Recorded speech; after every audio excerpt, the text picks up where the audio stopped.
All right, the intel is coming in hot. It's 2026, and what we're looking at, it's not just another tech trend. This is a new workforce, and it is about to kick off the biggest economic shift we've seen in a generation. Rewritten?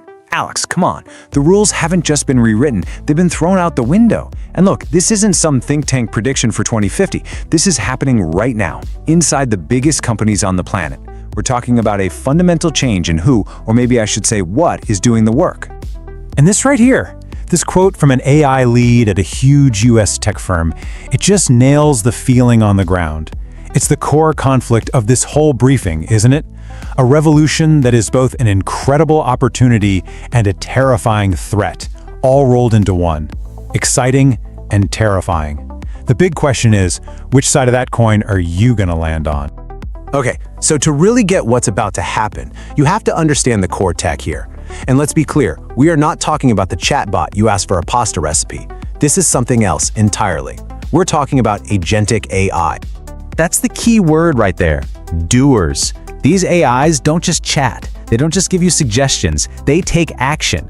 You can give them a goal like, I don't know, find and fix the inefficiencies in our global supply chain. And it won't just write you a report. It will start doing it, step by step. No human needed. This is, for all intents and purposes, a true silicon-based workforce.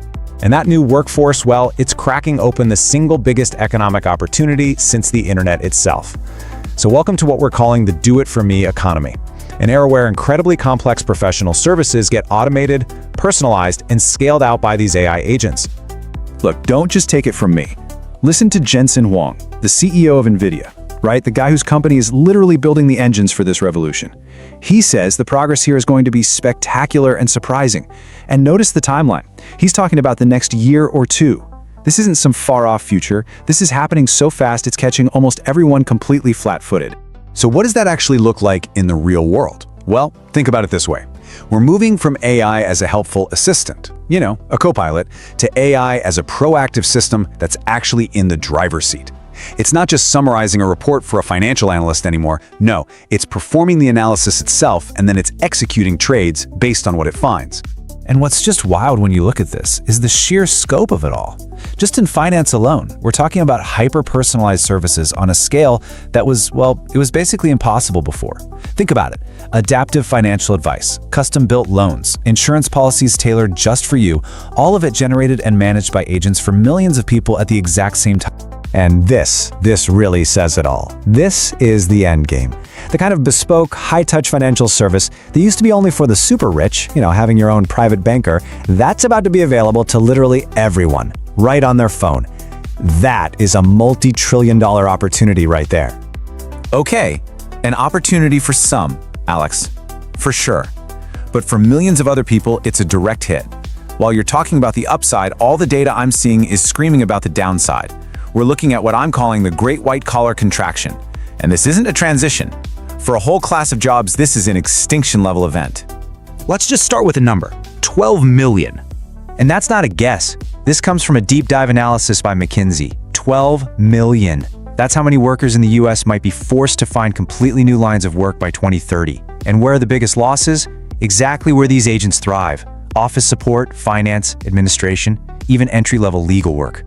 And okay, here's the other shoe that's about to drop. The second part of this perfect storm. While millions of jobs are on the chopping block, A staggering 75% of the current workforce says they feel totally unprepared to deal with this. So, what happens when a massive job displacement event slams into a massive skills gap? You get a recipe for economic disaster for a huge chunk of the population. What we're seeing is this great divergence happening in the job market. The white-collar jobs that were the safe, secure path for generations, they're now under siege. But at the same time, blue-collar jobs, skilled trades, infrastructure, things an AI can't physically do, they're exploding. The whole idea of the traditional path to the middle class is being turned completely on its head. And you don't have to be a market analyst to see the anger building. I mean, just look at this comment from Reddit. It pretty much sums it up perfectly.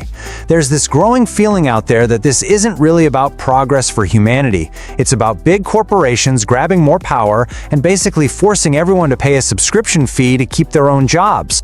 You're not wrong, Sam. You're not.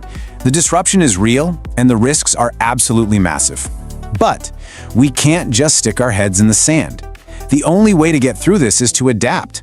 Look, if we're creating a new silicon-based workforce, then we have to create a new way to manage it. Business leaders have to stop thinking about this as just another piece of software. It's not. This is digital labor. It needs to be onboarded, just like a new hire. It needs performance management with clear KPIs and accountability.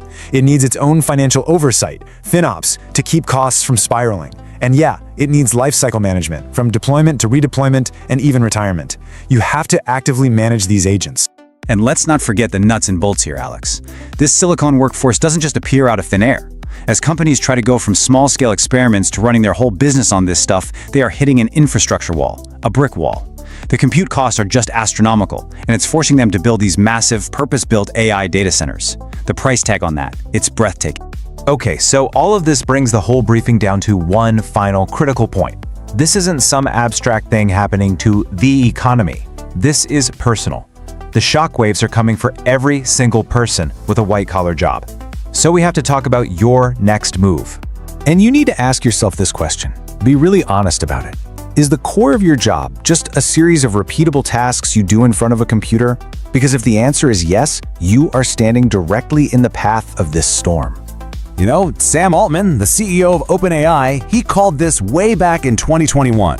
He said the price of work done in front of a computer will drop faster than the price of work in the physical world.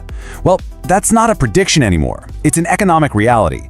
The market value for purely procedural digital work is in a nosedive, and it's heading towards zero. So this is it. This is the single most important question you need to be asking yourself right now. When an AI agent can do the what and the how of your job, faster, cheaper, and with fewer mistakes, what's left for you to do? What is your uniquely human value?